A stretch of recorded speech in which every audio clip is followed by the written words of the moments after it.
Hey guys, tonight we step back into a time when the smell of fresh bread was one of the few comforts in a world that was often harsh and unpredictable. You trudge through a muddy village street, the air thick with smoke and the chatter of townsfolk, and suddenly the warm yeasty scent from the local bakery wraps around you like a soft blanket. It's the smell of survival, tradition, and a little bit of magic. But here's the reality check. You probably won't survive this medieval world without a good loaf in your hander, at least a crooked one that might get you in trouble. Bread was the medieval staple, the backbone of daily life for peasants and nobles alike. It was more than just food. It was currency, comfort, and sometimes a cause for superstition. You might not think much about your sandwich today, but back then, a loaf could make or break your day. So, before you get comfortable, take a moment to like the video and subscribe, but only if you genuinely enjoy what I do here. And hey, why not drop your location and local time in the comments? I love seeing where you're tuning in from. Now, dim the lights, maybe turn on a fan for that soft background hum, and let's ease into tonight's journey together. Bread was the cornerstone of medieval diets, eaten by virtually everyone regardless of status. You might imagine peasants gnawing on hard, dark loaves, while nobles enjoyed fluffy white bread, but the reality was a bit more nuanced. Wheat was prized, but often scarce, so rye, barley, and even oats made their way into the mix. Bakers were the unsung heroes of the village, working long hours to transform coarse grains into something edible and sustaining. Historians still argue whether bread's centrality was purely nutritional or if it held deeper cultural significance as a symbol of community and stability. Some suggest that the very act of breaking bread together was a ritual that reinforced social bonds, especially in uncertain times. Interestingly, the texture and shape of bread varied wildly. You might find yourself staring at a loaf that looked more like a lump than a loaf, and that wasn't just due to poor baking skills. The medieval world lacked standardized recipes and reliable ovens, so each baker's creation was unique and, sometimes, a little crooked. This crookedness wasn't just an aesthetic issue, it could spark fear and suspicion. A misshapen loaf might be seen as a bad omen or evidence of witchcraft. Bakers feared these crooked loaves as much as customers did, knowing that a bad batch could lead to fines or worse. So, as you settle in tonight, imagine yourself holding a warm, slightly misshapen loaf, wondering what stories it might tell. The journey ahead will reveal why medieval bakers feared the crooked loaf, and why bread was so much more than just food. You step closer to the bakery's worn wooden door, its hinges creaking like a tired old man waking from a nap. Inside, the air is thick with flour dust and the faint warmth of the oven, a comforting contrast to the chill outside. Here, bakers aren't just humble bread makers. They're part of a powerful guild that shapes the very bread you eat. Bakers' guilds rose in medieval towns as a way to control quality, prices, and even who got to bake at all. You probably didn't realize that your simple loaf was the product of a strict, almost secretive society. These guilds functioned like early trade unions, but with a heavy dose of regulation and tradition. They set the standards for what counted as good bread, how it should be baked, and even the size and weight of loaves. Imagine a medieval version of Yelp reviews, but enforced by the town's mayor and a council of stern-faced bakers.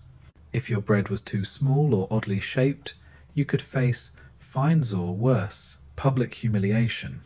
Historians still argue whether these guilds were more about protecting bakers' livelihoods or controlling the population's food supply to prevent unrest.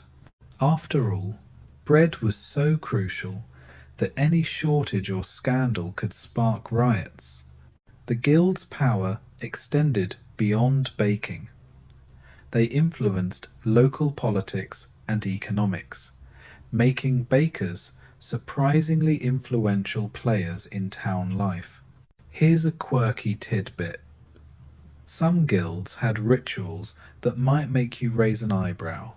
Initiation ceremonies could involve baking a loaf under the watchful eye of elders, or even secret handshakes passed down through generations.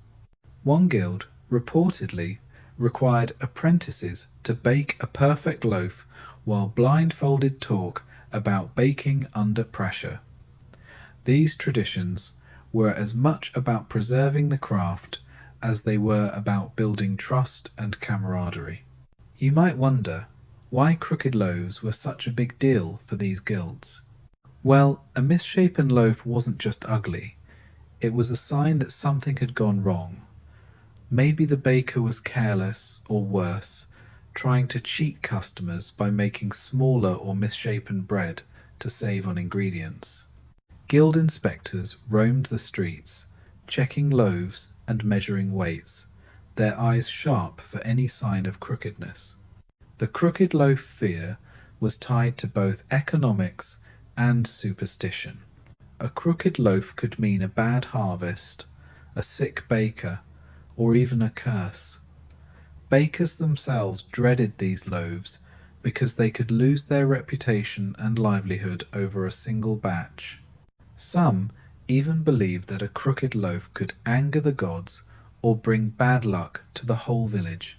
So next time you bite into your perfectly shaped sandwich, remember the bakers' guilds, those medieval watchdogs who made sure your bread was more than just a blob of dough. They were the gatekeepers of quality and tradition, battling crooked loaves and superstition one batch at a time. You hold that crooked loaf in your hands, its uneven crust and lumpy shape making you wonder what went wrong. In medieval times, a crooked loaf wasn't just a baking blunder, it was a source of real fear, suspicion, and sometimes outright panic. Bakers feared it, customers feared it, and the whole village might whisper about what it meant. Why? Because crooked loaves were often seen as bad omens, signs of ill fortune, or even evidence of witchcraft. Imagine you're a medieval villager. You rely on your daily bread for sustenance, and suddenly the loaves coming out of the oven look twisted, misshapen, or oddly lopsided. It's not just ugly, it's unsettling. Some believed crooked bread was a message from the gods or spirits, warning of impending disaster like famine, disease, or war. Others thought it was the work of witches or evil forces trying to curse the community. This fear wasn't just superstition, it had real social consequences. Historians still argue whether these fears were widespread or more localized to certain regions and times. Some suggest that the crooked loaf superstition was amplified during periods of crisis, when people were more prone to interpret everyday mishaps as signs of doom. Others think it was a convenient excuse for punishing bakers who failed to meet guild standards or who were unpopular in their communities. Here's a quirky tidbit. In some villages, crooked loaves were burned publicly as a form of ritual cleansing. The baker might be forced to kneel and apologize, while the crooked bread was tossed into the fire to burn away the bad luck. In other places, people would bury the crooked loaf in the earth, hoping it would absorb the bad omen and protect the rest of the harvest. The crooked loaf fear also had practical roots. Bread that was misshapen might bake unevenly, leading to raw or burnt spots potentially harmful if mold or bacteria grew. So the fear wasn't just mystical, it was also about food safety and quality control. Bakers knew that a crooked loaf could mean a poorly mixed dough, bad yeast, or a failing oven, all of which could spoil the batch. You might chuckle now, imagining bakers trembling over their dough like nervous chefs on a reality show, but this fear was serious business.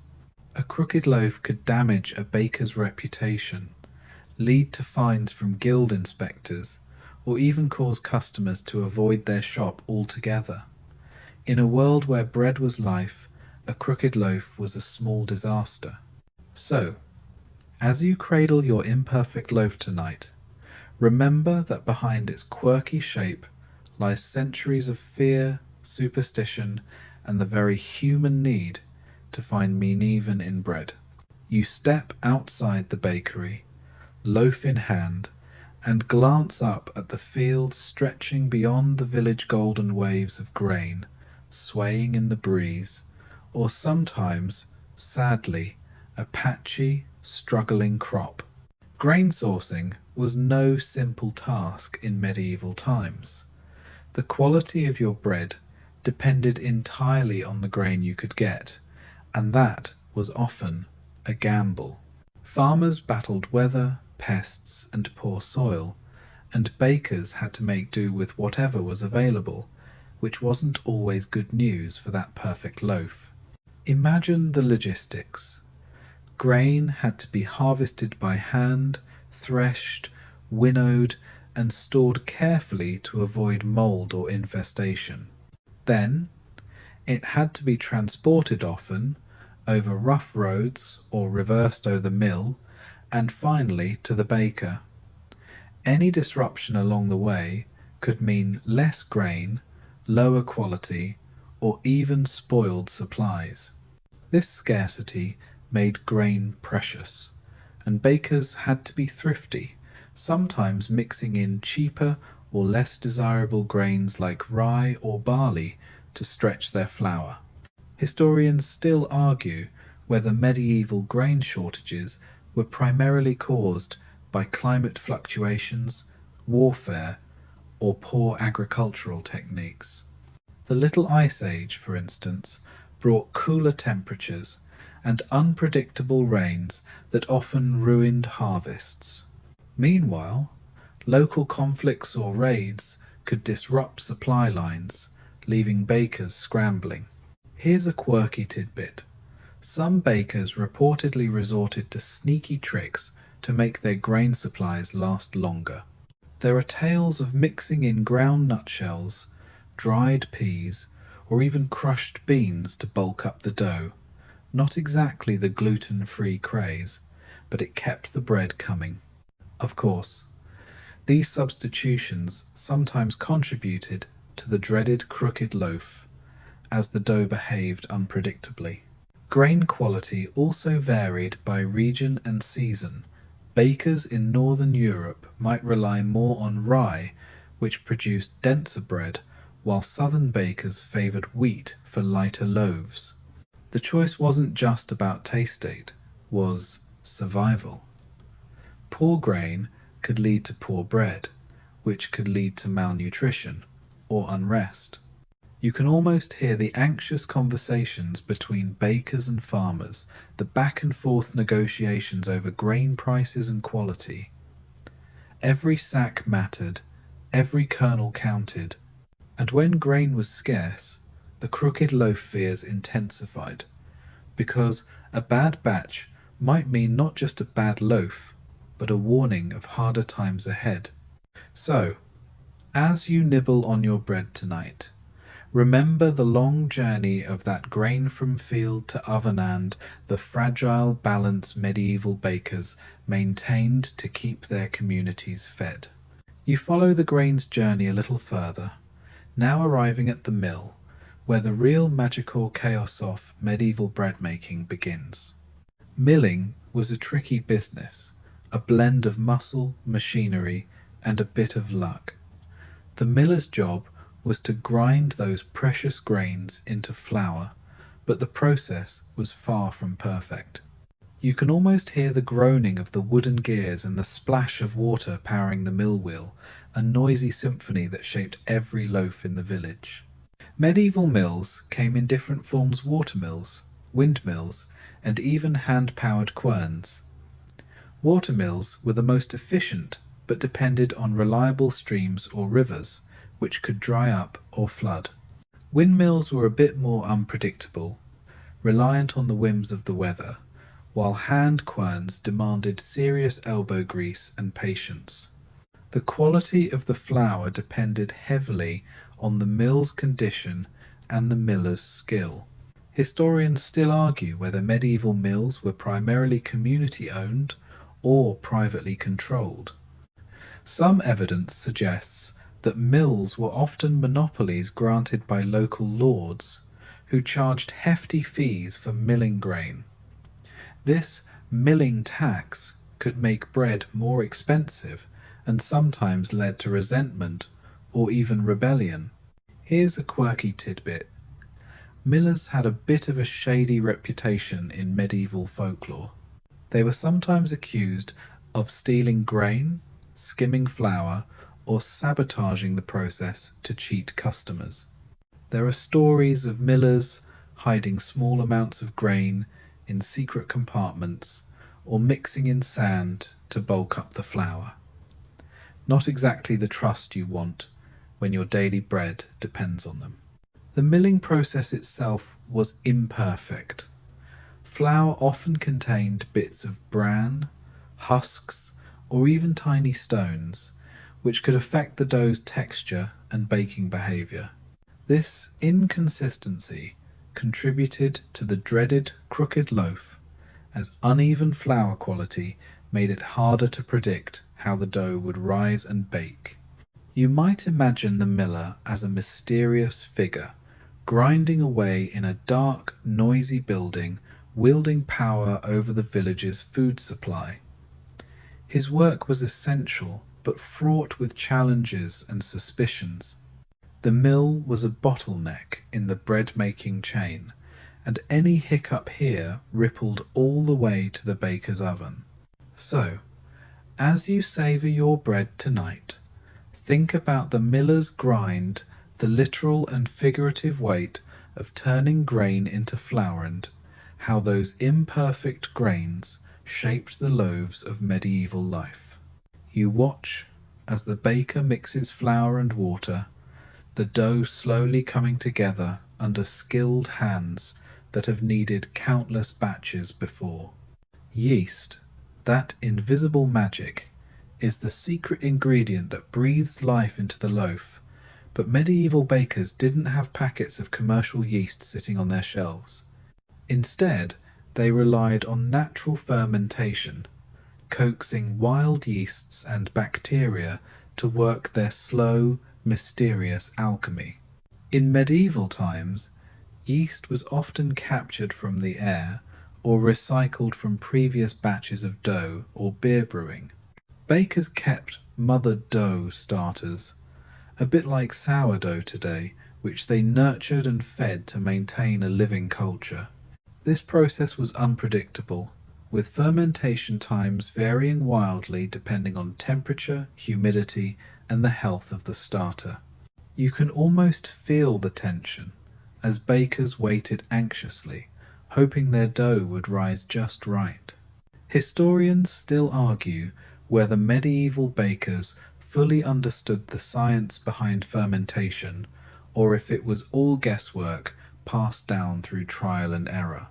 Some texts suggest a rudimentary knowledge of leavening, but the microscopic world of yeast remained a mystery until centuries later. Here's a quirky tidbit. Some bakers believed that the best yeast came from the breath of a healthy personer, even from the air of certain rooms. There are tales of bakers opening windows at specific times of day to let in fresh air thought to contain good yeast spores. Others swore by adding bits of old beer or wine sediment to their dough to jumpstart fermentation. The fermentation process was crucial not only for rising, but also for flavour and texture. A well-fermented dough produced a lighter, tastier loaf, while poor fermentation could result in dense, sour, or flat bread, the dreaded crooked loaf's close cousin. Bakers had to be part scientist, part artist, reading the dough's feel and smell like a mysterious language. You might chuckle, imagining bakers as early microbiologists, unaware of the tiny organisms doing all the work, but their intuition was surprisingly effective. They developed techniques to nurture their starters, protect them from contamination, and salvage batches that threatened to fail. So, as you bite into your bread tonight, savour the invisible dance of yeast and bacteria that made it possible, a slow, ancient process that connected you to bakers centuries ago, nervously watching their dough rise or fall. You step closer to the bakery's hearth, where the oven's heat radiates in waves, warming the chilly air and promising the transformation of dough into bread. Medieval ovens were marvels of their time, but far from the reliable temperature-controlled machines we enjoy today. They were often built from stone or brick, heated by burning wood or charcoal, and required a delicate dance of timing and skill to get just right. The typical medieval oven was a dome-shaped chamber with a single opening, heated by lighting a fire inside. Once the interior reached the desired temperature, the embers were swept out or pushed to the side, and the loaves were slid in to bake on the hot stone floor. You can almost feel the baker's anxious glance as they close the oven door, hoping the heat will hold steady and the bread will bake evenly. Historians still argue whether medieval ovens were primarily communal or private. In many villages, communal ovens were common, where villagers brought their dough to be baked in a shared oven, often regulated by local authorities. This system saved resources, but introduced challenges in timing and quality control, as bakers had to coordinate their baking schedules. Here's a quirky tidbit. Some bakers used clever tricks to manage oven heat, like placing damp cloths or pots of water inside to regulate humidity, or tossing in herbs to add subtle aromas to the bread. Others developed oven thermometers, of sorts burning small pieces of wood and judging temperature by how quickly they charred or the colour of the flame. Not exactly high-tech, but it worked. The uneven heat of medieval ovens often caused loaves to bake irregularly, leading to burnt crusts on one side and undercooked dough on the other. This inconsistency was a major contributor to the crooked loaf phenomenon. Bakers had to rotate loaves manually and adjust fire intensity, a tricky balancing act that required experience and intuition. You might imagine the baker as a heat whisperer, reading the oven's mood like a temperamental beast. Too hot, and the bread would char. Too cool, and the dough would remain doughy. The stakes were high because a poorly baked loaf could mean wasted grain, lost income, and unhappy customers. So, as you enjoy your perfectly browned crust tonight, remember the smoky, uneven ovens of medieval times and the baker's skillful juggling act to turn raw dough into nourishing bread. You hold the loaf in your hands, noticing the shape, the curves, the bulges, the uneven crust. In medieval times, bread shapes weren't just about aesthetics or convenience. They carried meaning, symbolism, and sometimes even secret messages. Bakers crafted loaves in various forms, each with its own story and significance, turning bread into a kind of edible language. Common shapes included round, oval, and oblong loaves, but there were also more elaborate designs like braided breads, twisted rings, or loaves stamped with symbols. These shapes could indicate the type of grain used, the occasion for which the bread was baked, or even the baker's guild. For example, a round loaf might be everyday bread, while a braided loaf could be reserved for festivals or religious celebrations. Historians still argue whether these shapes were standardized across regions or if they varied wildly based on local tradition and superstition. Some evidence suggests that certain shapes were believed to bring good luck or ward off evil spirits, while others marked social status or community identity. Here's a quirky tidbit. In some places, bakers shaped bread to mimic animals, plants, or even human figures during special occasions. One medieval festival featured king's bread, shaped like a crown, complete with tiny dough jewels. Another tradition involved baking loaves with hidden charms or coins inside, a practice that echoes in today's holiday cakes and breads. The symbolism extended beyond celebration. A crooked or misshapen loaf could be interpreted as a bad omen, signaling trouble ahead. Conversely, perfectly shaped bread was seen as a sign of harmony and prosperity. Bakers were aware of this, which added pressure to produce loaves that not only tasted good, but looked right to their customers. You might chuckle imagining medieval bakers as part artists, part psychologists, shaping dough to soothe fears or celebrate joys. Their craft was a blend of practical baking and cultural storytelling, with each loaf carrying a message beyond its crust.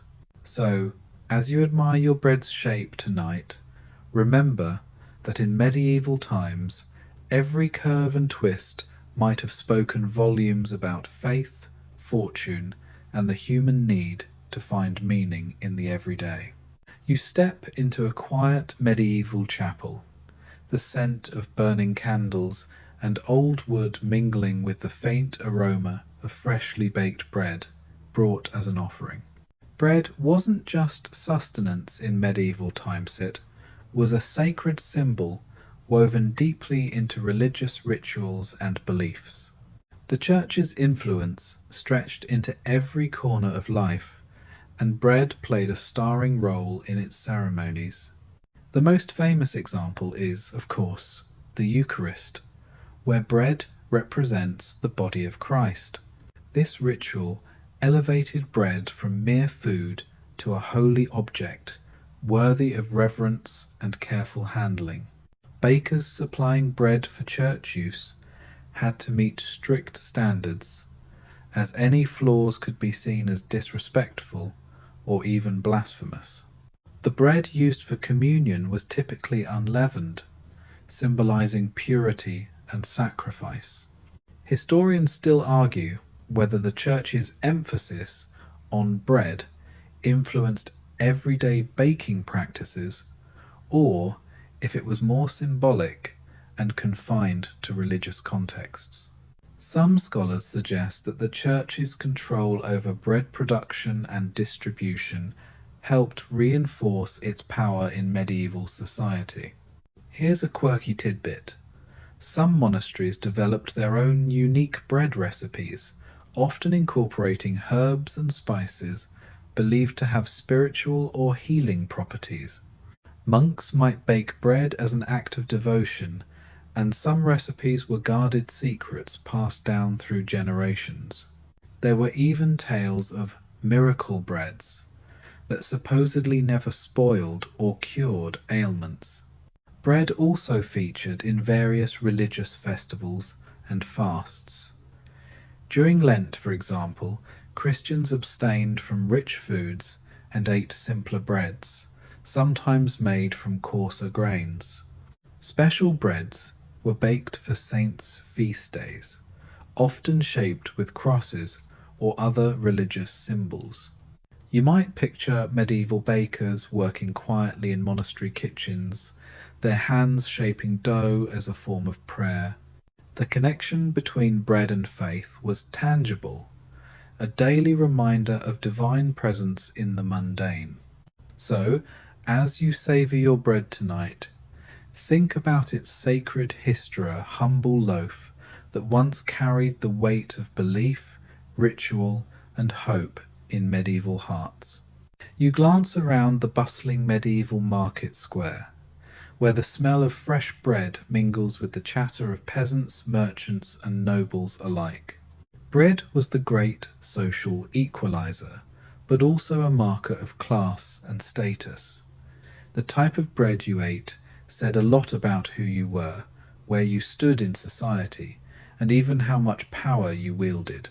Peasants typically ate coarse, dark bread made from rye, barley, or oats grains that were hardy and easier to grow, but produced dense, heavy loaves. This bread was filling but far from the fluffy white loaves we might imagine. Nobles and the wealthy, on the other hand, enjoyed bread made from finely milled wheat flour, which was lighter, softer, and more expensive. This white bread was a luxury, a symbol of privilege and refinement. Historians still argue whether the stark difference in bread quality was purely economic, or if it reinforced social divisions intentionally. Some suggest that the ruling classes used bread as a subtle tool to maintain hierarchy, while others see it as a natural outcome of agricultural and milling limitations. Here's a quirky tidbit. In some medieval courts, bread was served in elaborate shapes and sizes to impress guests. There are records of showbreads decorated with intricate patterns, gold leaf, or even jewels made from sugar. These loaves weren't just food, they were edible status symbols, a way to flaunt wealth and sophistication. Interestingly, the poor often made do with bread substitutes, like pottage or gruel, but bread remained central because it was portable, filling, and relatively easy to store. Bread prices were closely monitored by authorities, and sudden spikes could lead to unrest or even riots, underscoring its importance in social stability. You might imagine the peasant clutching a dense rye loaf after a hard day's work, while a noble delicately nibbles on a soft white roll at a lavish feast. Bread was both a necessity and a statement, shaping medieval society bite by bite. So, as you enjoy your bread tonight, remember the layers of meaning baked into every slice-ear reflection of class, culture, and the human hunger for both sustenance and status. You watch the baker's hands as they work, rough and calloused from years of kneading dough, wielding tools that look simple but are essential to the craft. Medieval bakers used a variety of tools and techniques that shaped their work, from wooden paddles to stone molds, each adding a unique touch to the final loaf. The most iconic tool was the peeler, long-handled wooden paddle used to slide loaves in and out of the hot oven without burning the baker's hands. You can almost feel the heat radiating from the oven as the baker expertly maneuvers the peel, timing the placement and removal of each loaf with practiced precision. Historians still argue how standardized these tools were across regions. Some evidence suggests that certain tools were common in urban centres with established guilds, while rural bakers improvised with whatever was at hand. This variability contributed to the diversity of bread shapes and textures across medieval Europe. Here's a quirky tidbit. Some bakers used decorative stamps or irons to imprint their guild's mark or personal signature onto the bread's crust. These marks served as a guarantee of quality and authenticity, much like a modern-day brand logo. In some cases, these stamps were so intricate they resembled tiny works of art. Other tools included dough troughs, wooden bowls for mixing, and knives or wires for scoring the dough to control how it expanded during baking. Scoring was not just practical, it also allowed bakers to create patterns or symbols on the bread's surface, adding another layer of meaning. You might picture the baker as both craftsman and artist, using simple tools to shape not just dough, but community identity. Each tool had a story, passed down through apprenticeships and guild traditions, blending function with a touch of flair. So, as you handle your bread tonight, think about the humble tools behind its creation silent partners in a centuries-old dance of heat, flour, and human skill. You hold a crooked loaf again, its uneven crust, a silent witness to the fears and superstitions swirling around medieval bread making. The crooked loaf wasn't just a baking mishap, it was wrapped in layers of folklore and superstition that could send shivers down a baker's spine. People believed that a crooked loaf might bring bad luck, curses, or even signal the presence of witches meddling in the village. In some regions, crooked loaves were thought to be the work of malevolent spirits or witches, who twisted the bread as a way to curse the household or the community. Bakers were wary of these beliefs, knowing that a crooked loaf could lead to accusations or social ostracism. The fear was so real that some bakers developed rituals to ward off evil, like sprinkling salt around the oven or baking crosses into the bread. Historians still argue how widespread these superstitions were, and whether they were more prevalent in rural areas or urban centres. Some scholars suggest that these beliefs served as a way to explain baking failures or to enforce guild standards through social pressure. Here's a quirky tidbit. In certain villages, bakers would bake a witch's loaf on purpose, deliberately crooked or misshapen bread to trick or appease evil forces. This loaf might be buried in the fields or burned in a ritual to protect the harvest and the community. It's like the medieval version of tossing salt over your shoulder or knocking on wood. The crooked loaf superstition also intersected with economic concerns. A crooked loaf might be seen as a sign that the baker was cheating customers by skimping on ingredients or cutting corners. Guild inspectors took these fears seriously, often punishing bakers whose bread looked suspiciously crooked or underweight. You might smile at the idea of bakers juggling dough and dodging witchcraft accusations, but this blend of superstition and practical concern shaped medieval baking culture deeply. The crooked loaf was a symbol of uncertainty in a world where food security was never guaranteed. So, as you cradle your bread tonight, remember the stories it carries of fear, faith, and the human need to find meaning in the twists and turns of everyday life. You find yourself in the bustling town square where the smell of fresh bread is mingled with the stern voices of guild inspectors and the murmurs of anxious bakers. Bread inspections were a serious affair in medieval towns, with authorities policing the quality, weight, and shape of loaves to protect consumers and maintain order.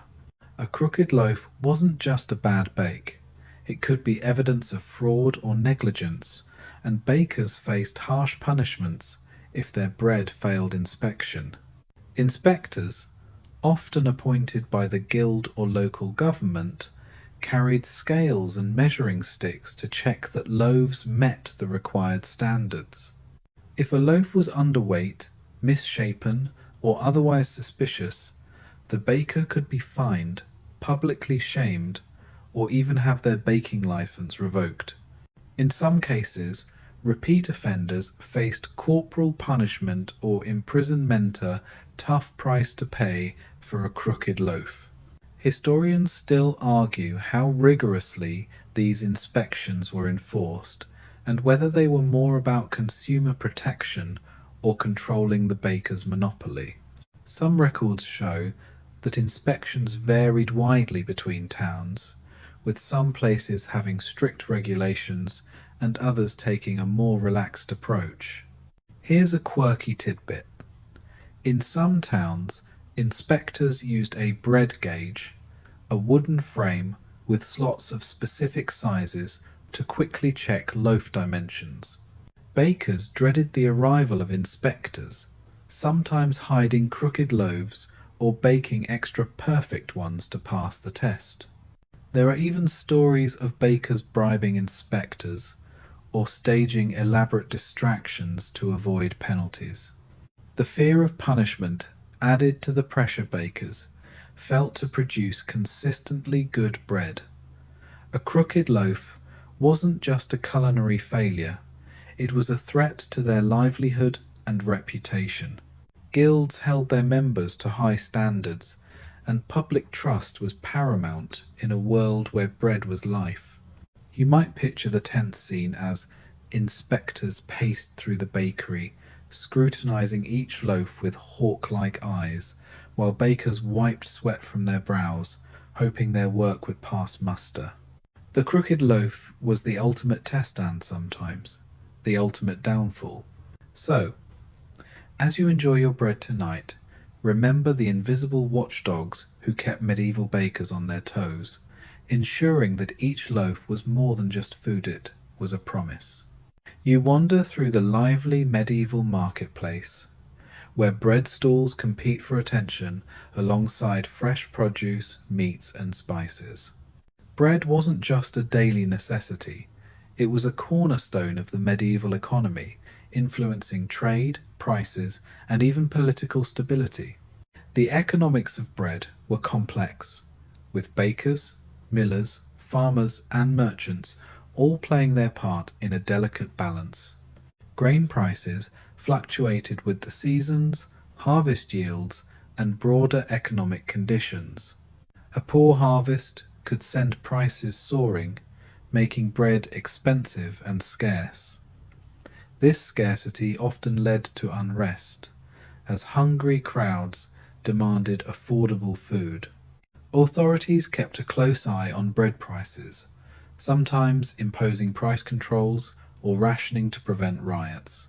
Historians still argue how effective these economic controls were, and whether they sometimes did more harm than good.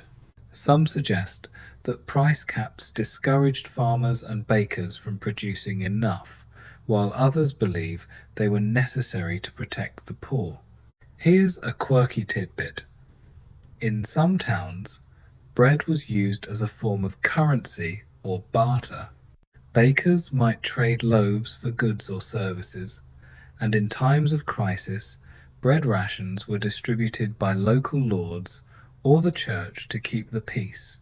There are even records of bread banks, where surplus grain was stored to stabilize prices. The economics of bread also influenced social relations. Wealthier consumers could afford finer bread, while the poor made do with coarser varieties. Bakers navigated these markets carefully, balancing quality, price, and demand. The crooked loaf fear had economic roots tone. Imperfect loaf could mean a loss of customers and income. You might imagine the medieval baker not just as a craftsman, but as a savvy businessman, juggling supply, demand, and the ever-watchful eyes of guilds and officials. Every loaf sold was a small victory in a complex economic game. So, as you savour your bread tonight, Think about the intricate web of economics behind that simple slicia story of survival, trade, and the human hunger for stability. You sit by the fire, nibbling on a piece of bread while a medieval healer mixes herbs nearby, and you realize bread wasn't just food, it was also medicine. In the medieval mind, bread had curious roles in healing and remedies, sometimes as a base for poultices, or even as a symbol of health and vitality. Medieval medical texts often recommended bread for various ailments. Stale bread, for example, was used to soak up wounds or to create compresses for infections.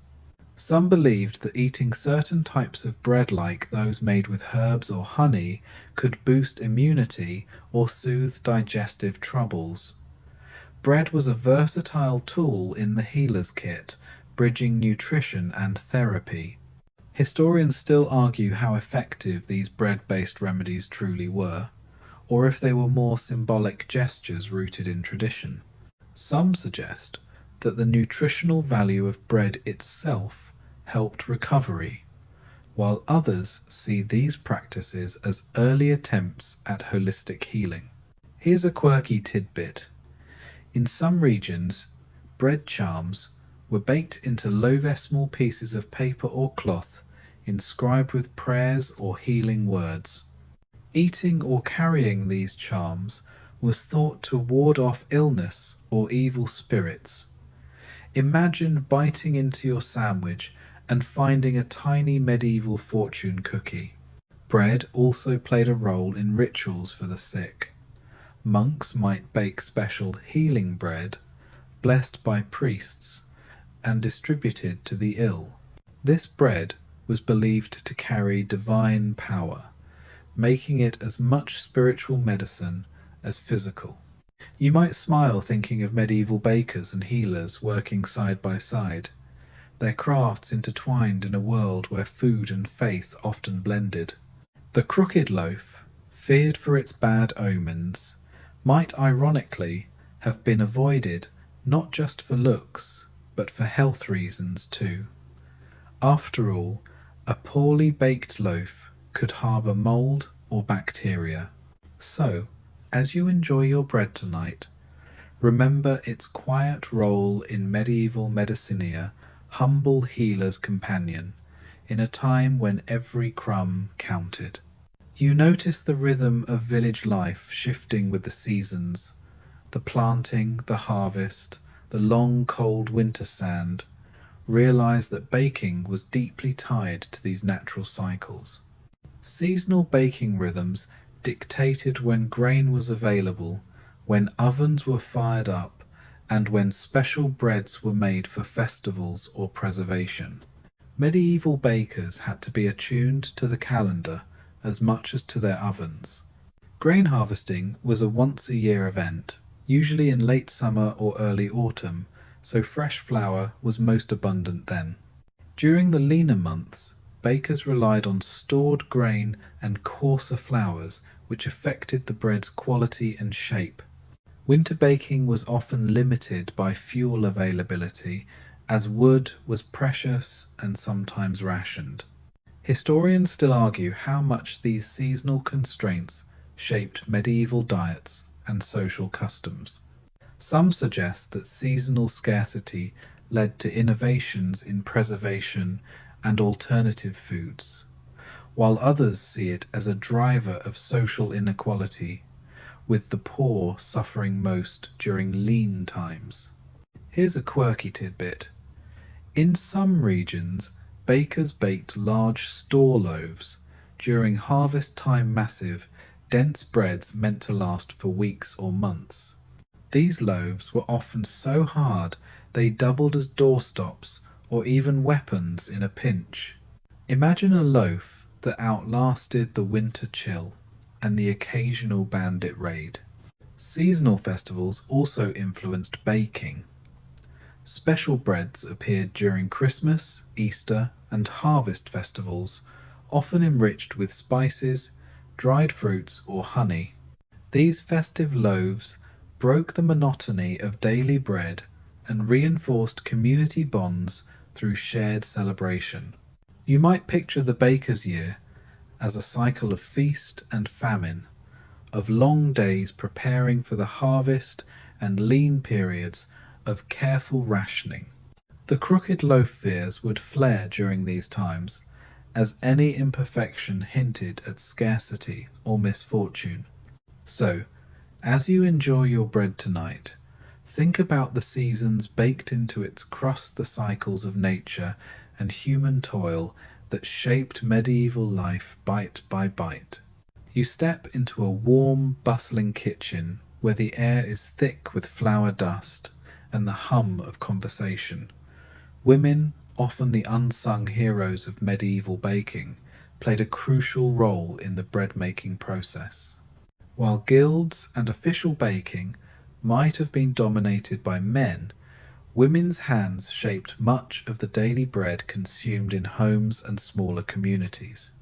In many households, women were responsible for grinding grain, mixing dough, and tending the oven. Their knowledge was passed down through generations, often informally, making them the backbone of domestic baking. Women's bread was essential not just for nutrition, but also for maintaining family traditions and social cohesion. Historians still argue about the extent of women's involvement in professional baking versus domestic settings. Some suggest that women were excluded from guilds and public baking roles, while others highlight evidence of female bakers who managed shops or participated in guild activities, especially in smaller towns. Here's a quirky tidbit.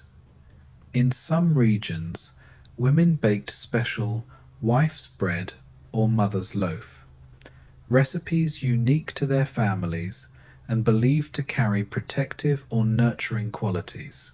These breads might include secret ingredients or special shapes believed to bring good fortune or health to the household.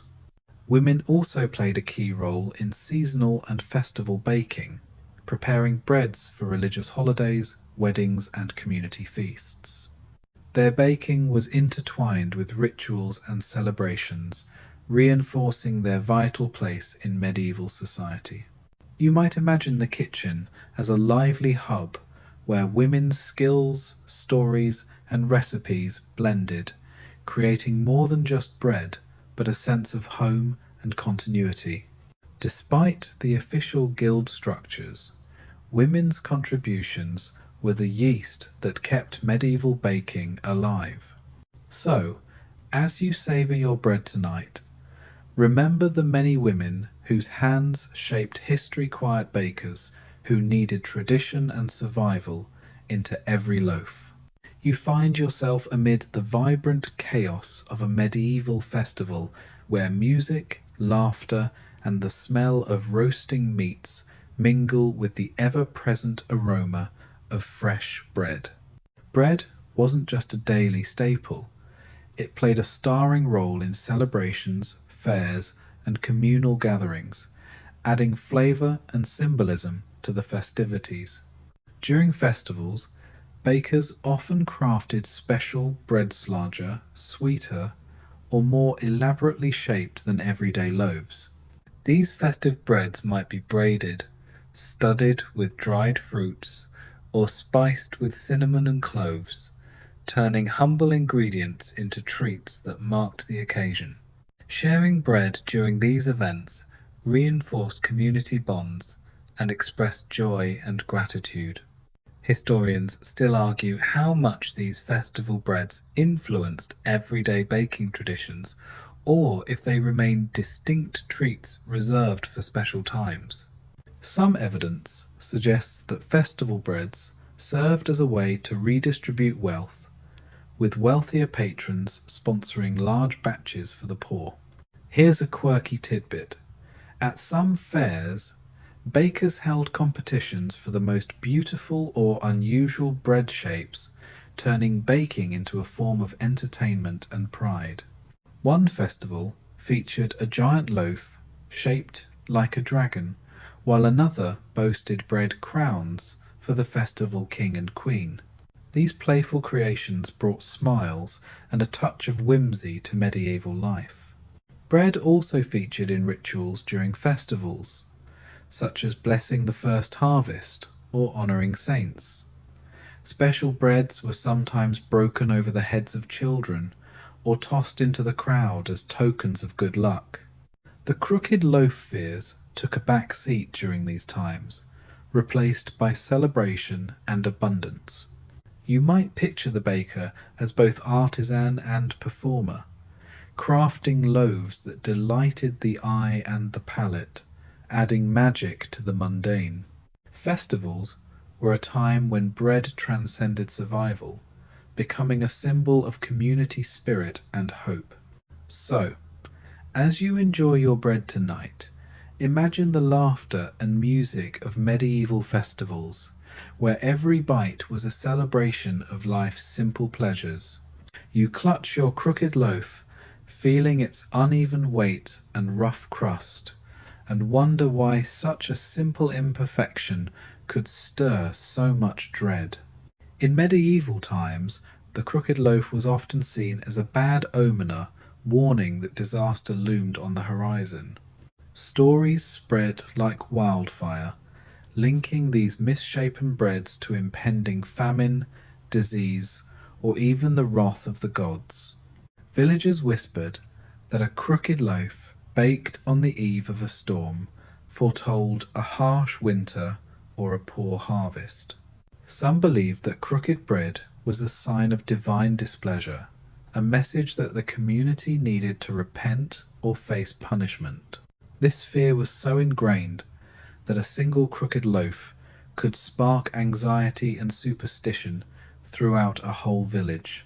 Historians still argue whether these beliefs were widespread or confined to certain regions. Some suggest that the crooked loaf superstition was a way to make sense of unpredictable hardships, while others see it as a social tool to enforce baking standards and community norms. Here's a quirky tidbit.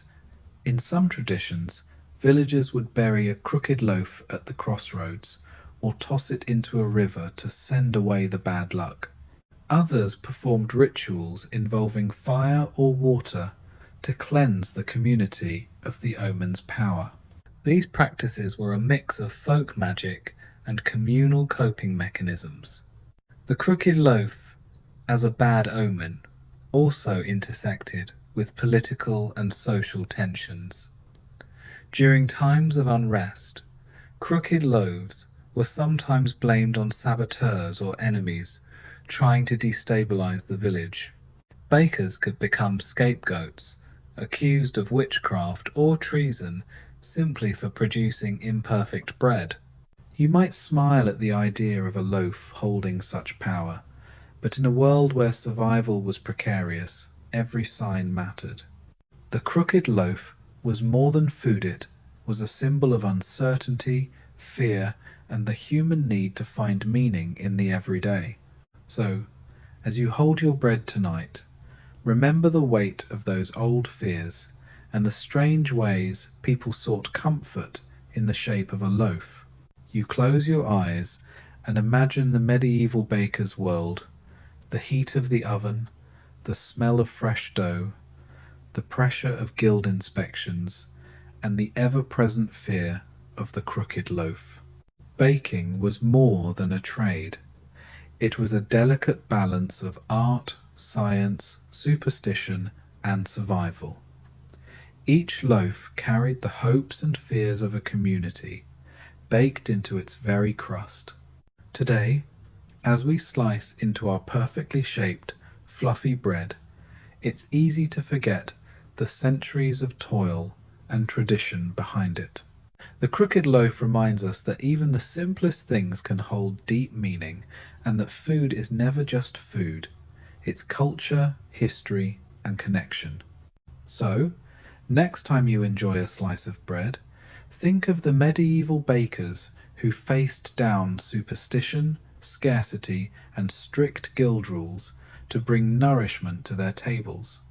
Their stories rise with every loaf, reminding us that behind every bite lies a rich tapestry of human experience. Thanks for joining me on this journey through time and taste. If you enjoyed this deep dive into medieval bread and the crooked loaf, don't forget to like, subscribe, and share your thoughts below. Where are you watching from? And what's your favourite kind of bread? I'd love to hear.